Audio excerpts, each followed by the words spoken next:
आज मैं आया हूं मीठापुर में जगदीश शर्मा जी के यहाँ। जगदीश चंद्र शर्मा एक वरिष्ठ नेता है, सीपीएम के नेता है। उन्होंने 41 वर्ष तक, आप मानो कि 40 वर्ष से ऊपर की राजनीति की है और यहां दो चुनाव लड़े भी हैं। एक चुनाव में बहुत कम अंतर से इनकी हार हुई थी, लेकिन इन्होंने कभी अपना रास्ता नहीं बदला। एक ही पार्टी, एक ही विचारधारा से बंधे रहे। लेकिन उनकी सबसे बड़ी जीत कहें या हौसला कहें, उन्होंने इस क्षेत्र की बदहाली को लेके हमेशा व्यथा व्यक्त की और वो चाहते हैं कि इस क्षेत्र को हम खुशहाल बनाएं। इस क्षेत्र को खुशहाल बनाने के लिए एक बार फिर वो राजनीति में आए हैं और मैं जगदीश शर्मा जी से दो बात करूंगा और उनसे पूछूंगा कि आखिर किन मुद्दों पे वो राजनीति करेंगे, क्या यहाँ चाहते हैं, उनकी विचारधारा क्या है, क्या लोग इनके साथ आएंगे। तो चलिए चलते हैं जगदीश शर्मा जी के पास, जो सीपीएम के वरिष्ठ नेता है। जैसा आपने दो सवाल की बात किया है, तो सबसे पहला जो काम है शिक्षा और चिकित्सा की उचित व्यवस्था कराना।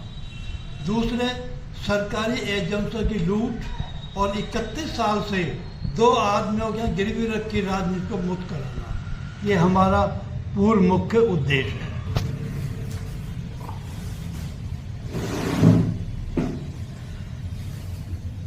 शर्मा जी, आज की राजनीति बहुत दूषित हो गई है और दूषित का कारण केवल नेता ही नहीं है, कुछ आम जनता भी है जो सही और गलत का चुनाव करने में चूक जाती है।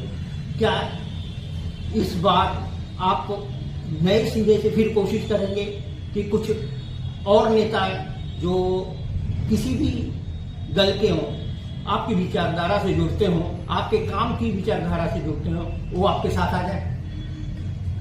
नहीं, सवाल आज ये है, विचारधारा की लड़ाई तो हम खुद लड़ेंगे, लेकिन क्षेत्र के विकास की या जो चीज़ों की कमी है इनके कार्यकलाप द्वारा उनमें वो साथ रहने के लिए तैयार हो रहे हैं। और मैं ये कह सकता हूँ कि इस बार बदलाव होना निश्चित है। जिस तरह 14-15 में इन दोनों स्वार्थी और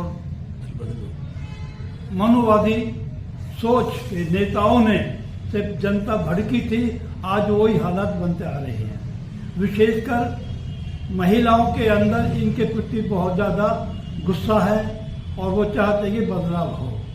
हम पूरी कोशिश कर रहे हैं कि उनके जगह हम स्थान लेकर इस क्षेत्र में शिक्षा, चिकित्सा, भाईचारा और जो लूट सरकारी एजेंसियों की चल रही है उसको बंद कराने सफल हो। विचारधारा की लड़ाई खुद लड़ेंगे, विकास की लड़ाई में जनता का सहयोग चाहते हैं जगदीश चंद्र शर्मा। जगदीश चंद्र शर्मा इस क्षेत्र की एक जानी मानी शख्सियत है, जिनके द्वारा तमाम काम, सामाजिक काम किए गए हैं। सामाजिक मुद्दों को हमेशा लेकर के वो चलते हैं और यहाँ के लोगों के लिए हर सुविधा उपलब्ध हो, केवल इसी के लिए ये हमेशा संघर्ष करते हैं। तो शर्मा जी, क्या इन नेताओं ने जनता को बेवकूफ बनाया है? अगर जनता क्यों बार बार गुमराह हो जाती है इनके पीछे? कारण उसके पीछे कई हैं। एक, जब तक गली के अंदर किसी भी बात का प्रचार आम लोग, गली के लोग नहीं करते हैं, तब तक गली के लोग किसी बात को समझ नहीं पाते हैं। सबसे बड़ी कमजोरी जो हमारी अब तक रही है कि हम गलियों के अंदर जनता के भावना को बदलने में हम कामयाब नहीं हुए हैं। इस बार हमारी कोशिश है कि हम हर गली में जाके, हर घर पे जाके अपनी बात रखें और वहाँ से जो नौजवान हैं, बुजुर्ग हैं, उनको अपने साथ लेके गली में भी प्रचार पूरी तरह से करें। हर दरवाजे पे दस्तक देंगे, हर घर पे दस्तक देंगे और उनको सही चीज से अवगत कराएंगे। मिस्टर जगदीश चंद्र शर्मा जी, जगदीश चंद्र शर्मा जी, आज जनता बड़े बदहाल स्थिति में जी रही है। यहाँ कुछ भी हुआ नहीं दिख रहा है। तो आपके मैनिफेस्टो में सबसे प्रमुख 2 मुद्दे क्या रहेंगे? सबसे बड़ा एक हमारी शिक्षा और चिकित्सा और जो सरकारी एजेंसियों के लूट है उनको बंद कराना। सरकारी एजेंसियों की लूट को बंद कराना, जो शायद प्रतिनिधियों के माध्यम से होता है, उसको बंद कराने के लिए दृढ़ संकल्पित हैं जगदीश चंद्र शर्मा जी।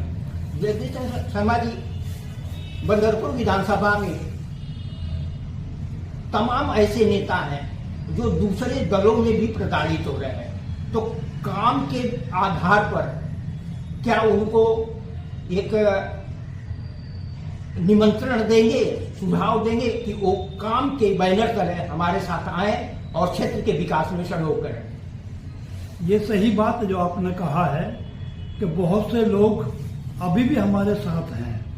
कभी कभी वो दूसरे दल के होते हैं, लेकिन फिर भी क्षेत्र के विकास में उनकी रुचि बहुत अच्छी है और वो हमारा साथ दे रहे हैं। जैसा आपने 2 सवाल की बात किया है, तो सबसे पहला जो काम है वो शिक्षा और चिकित्सा की उचित व्यवस्था कराना। दूसरे, सरकारी एजेंसियों की लूट और 31 साल से 2 आदमियों के गिरवी रख की राजनीति को मुक्त कराना, ये हमारा पूर्व मुख्य उद्देश्य है।